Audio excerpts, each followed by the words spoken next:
Hello students, welcome to EduMantro. সামনেই তোমাদের miscellaneous পরীক্ষা। এই মিসলেনিয়াসের জন্য তোমরা নিশ্চয়ই প্রিপারেশন নিচ্ছ এবং মিসলেনিয়াস পরীক্ষাতে বাংলাতে তোমাদের যেটা আছে সেটা হচ্ছে 30 নম্বরের গ্রামার পোর্শন আছে, নিশ্চয়ই জানো।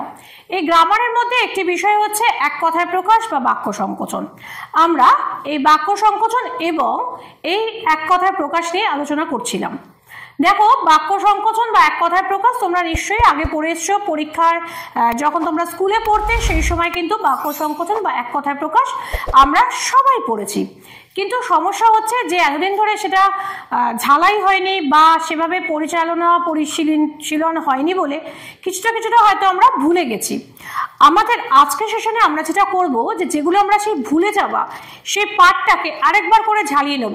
দেখো, সবটা তোমাদের কিন্তু চট করে মনে পড়ে যাবে। তো পড়ানোর সময় আমরা প্রথম যেটা খেয়াল করব সেটা হচ্ছে যে বাক্য সংকোচন বা এক কথায় প্রকাশ কাকে বলে। তো এক কথায় প্রকাশ বা বাক্য সংকোচন বলতে যা বোঝায় সেটা হচ্ছে একাধিক কথায় প্রকাশিত কোনো ভাবকে যখন প্রয়োজন মতন একটি শব্দে যখন আমরা প্রকাশ করি তখন তাকে আমরা বলি কি বাক্য সংকোচন। তাহলে প্রথম যেটার এই শর্ত সেটা হচ্ছে কি একাধিক কথায় প্রকাশিত কোনো ভাব তাকে আমরা একটি শব্দে কিন্তু প্রকাশ করছি, একে আমরা বলছি কি বাক্য সংকোচন। তো সুতরাং শুধুমাত্র একে বাক্য সংকোচন বলা যায় না, তার সঙ্গে একে আমরা একটা কথাও বলতে পারি, সেটা হচ্ছে এক কথায় প্রকাশও বলতে পারি। যার শত্রু জন্মায়নি তাকে বলা যেতে পারে অজাত শত্রু। যার শত্রু জন্মায়নি অজাত শত্রু।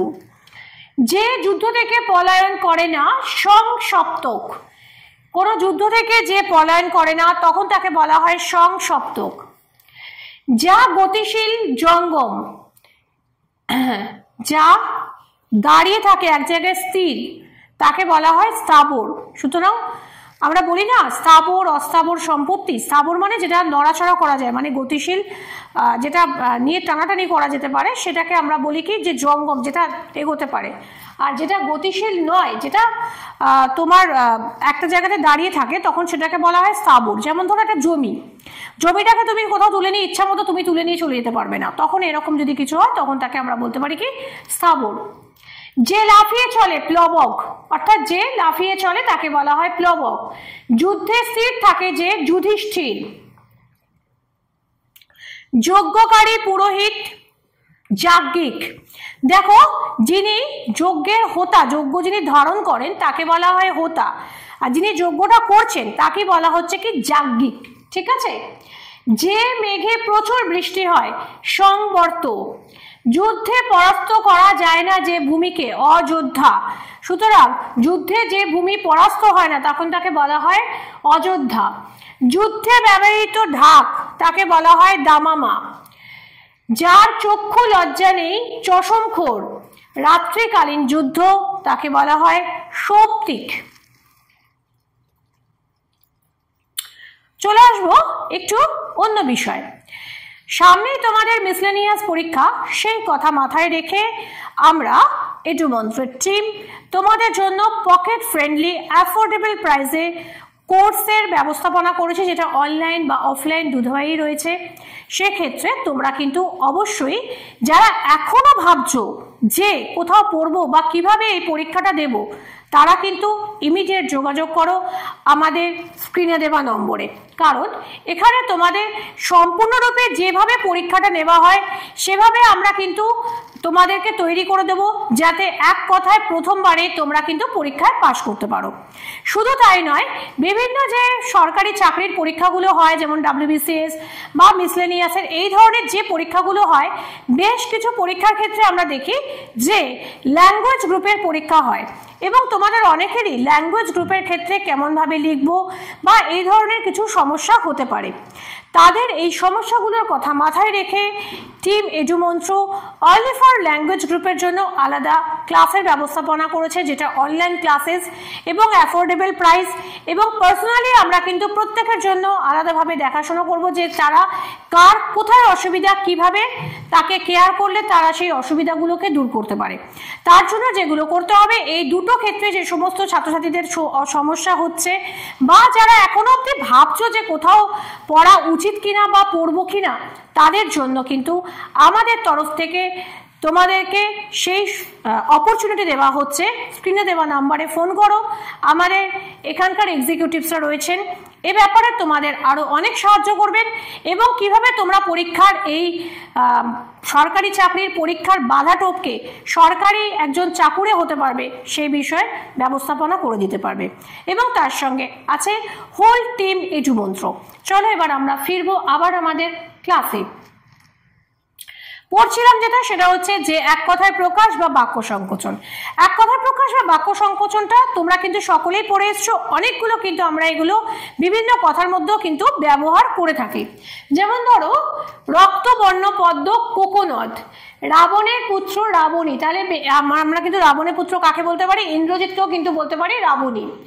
লাভ করার ইচ্ছা লিপ্সা, লোক পরম্পরায় প্রচলিত জনশ্রুতি, আমরা বলি না জনশ্রুতি এই বলে বা জনশ্রুতি ওই বলে, বিভিন্ন জায়গাতে গেলে দেখবে জনশ্রুতি আমরা এগুলো শুনতে পাই।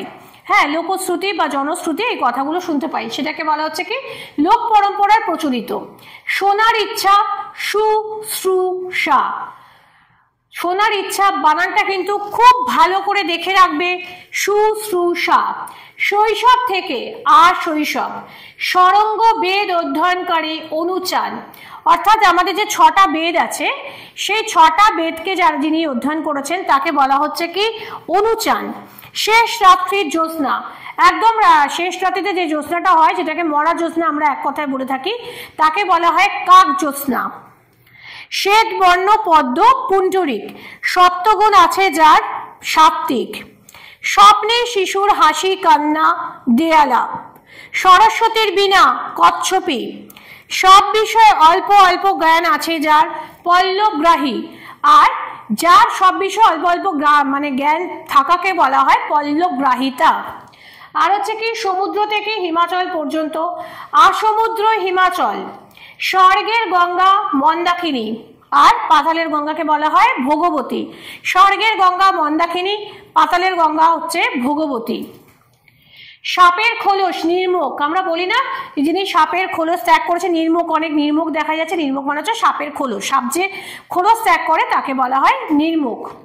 সূর্যের উপাসক সৌর। সুমিত্রার পুত্র সৌমিত্র, অনেক জায়গায় সৌমিত্রী কথাটাও ব্যবহার করা হয়, সুমিত্রার পুত্র সৌমিত্রী কথাটাও ব্যবহার করা হয়, অর্থাৎ লক্ষণ এবং শত্রুঘ্নকে বলা হয় সৌমিত্র বা সৌমিত্রী, যেহেতু এরা সুমিত্রার পুত্র। সামান্য পরিশ্রমে কাতর যে নারী ফুলটুসি। সুধা ধবলিত গৃহ সৌধ, অর্থাৎ যেটা সাদা রঙের সুধা এবং যেন অমৃত দিয়ে তৈরি করা সাদা রঙের, ধবলিত মানে হচ্ছে যাকে ধবল, ধবল মানে হচ্ছে সাদা, তাকে বলা হচ্ছে সৌধ। সত্য অথচ প্রিয় বাক্য সুনৃত, হরিণের চামড়া হচ্ছে অজিন। হত্যা বা হনন করার ইচ্ছা জিঘাংসা। হাতির ডাক বৃংহন। হাতির আকার স্থান বাড়ি অথবা পিলখানা, যে কোনো একটা লিখলেই হবে, বাড়ি লিখলেও হবে, পিলখানা লিখলেও হবে। হেমন্তকালে জাত হৈমন্তিক। হাতির শাবক করভ। হাতের গ্রন্থি মণিবন্ধ। হোমের প্রয়োজনীয় কাঠ সমিধ। এই ছিল আজকের আমাদের সেশন। যারা আমার ভিডিও ভালো লাগলো তারা অবশ্যই লাইক করবে এবং তার সঙ্গে বন্ধুদের সঙ্গে শেয়ার করবে। আর যেটা তোমাদের করতে হবে, অবশ্যই এডুমন্ত্র চ্যানেলটিকে সাবস্ক্রাইব করতে ভুলো না, তার সঙ্গে বেল আইকনটি প্রেস করে রাখো যাতে যে কোনো ভিডিও এলে প্রথম সেটা তোমার কাছেই পৌঁছায়। আজকের জন্য এইটুকুনি, ফিরে আসবো খুব শিগগিরই অন্যান্য কোনো বিষয়ের ভিডিও নিয়ে।